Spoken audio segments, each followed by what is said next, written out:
chlorhexidine gluconate, polyethylene glycol.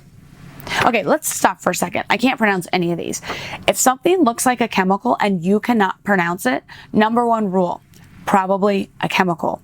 The fact that I cannot say half of these on this list is the warning sign.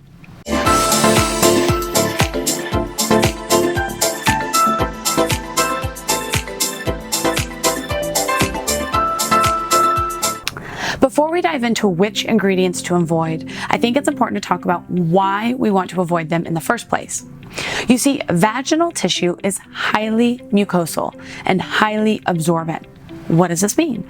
Well, anything we put on our private parts, on our vaginal tissue, immediately gets absorbed into our bodies and into our bloodstream. So it's incredibly important to be aware of the ingredients you're using during intimacy, for personal moisture, on an everyday basis. So crucial to female health. This is even more important if you are a woman suffering from hormonal imbalances, endometriosis, menopausal swings, different types of phases of life like giving birth or breastfeeding, right? You want to be very aware of the ingredients going right into your body. If you're breastfeeding but using a toxic lubricant, your baby could be ingesting those chemicals. That is incredibly dangerous. So let's talk about which ingredients to avoid.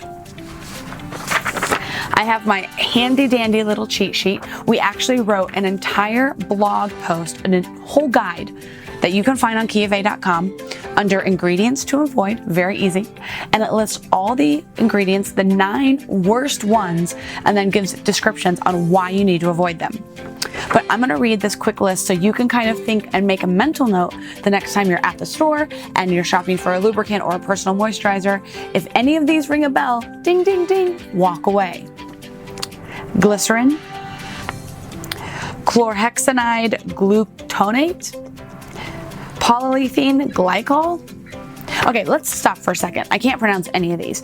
If something looks like a chemical and you cannot pronounce it, number one rule, probably a chemical. The fact that I cannot say half of these on this list is the warning sign. Citric acid, propylene glycol, artificial aromas. So fragrance and artificial aromas can be equally as dangerous because they come from toxic chemicals. They're not being fresh pressed from, say, flowers in nature. They're actually being artificially created in a lab, and that can be also full of toxins.